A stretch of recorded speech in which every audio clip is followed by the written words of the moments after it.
Mearsheimer argues something upsetting.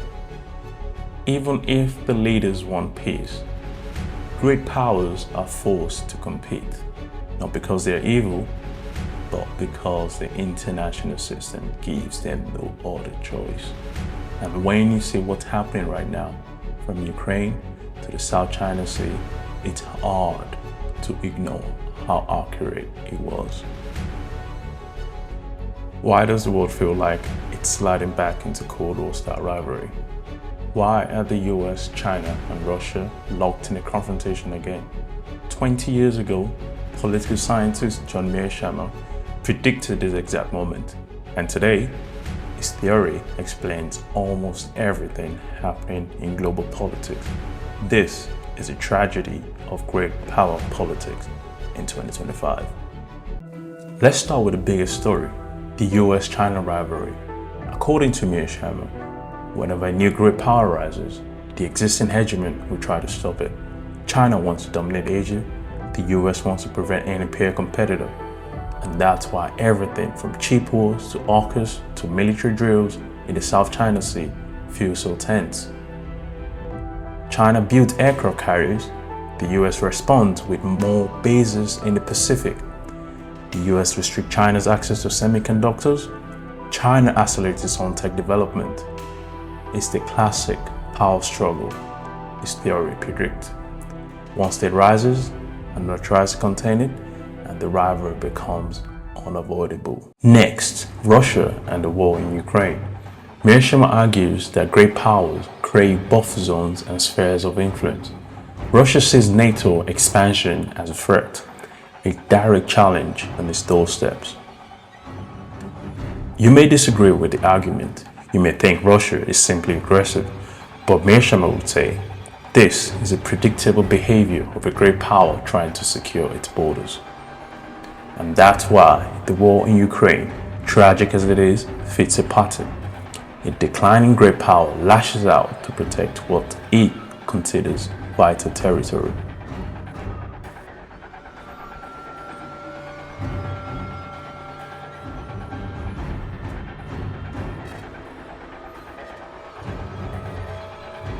If you seek prosperity for the Soviet Union and Eastern Europe, if you seek liberalization, come here to this gate.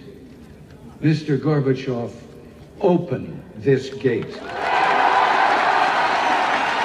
After the Cold War, the US dominated the world, but Mearsheimer said unipolarity wouldn't last. Today, it's been proven right. We are back in a multipolar world. The US, China, Russia, plus middle powers like India, Turkey, Brazil, Saudi Arabia. In a multipolar system, competition increases and miscalculations become more dangerous. Mearsheimer also warned about security dilemma.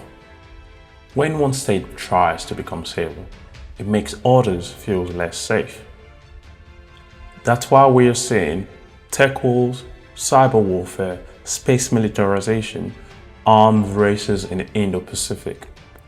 Each move meant to protect one side looks threatening to another, fueling the spiral. The liberal world order is under pressure.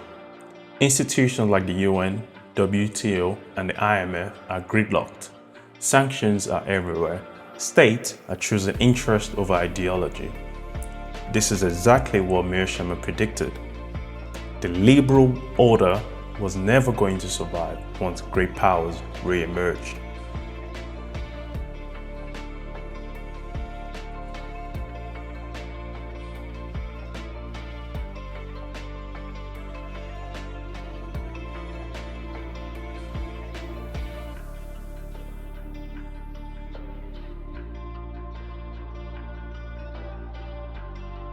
So, what does Mearsheimer theory suggest about the future?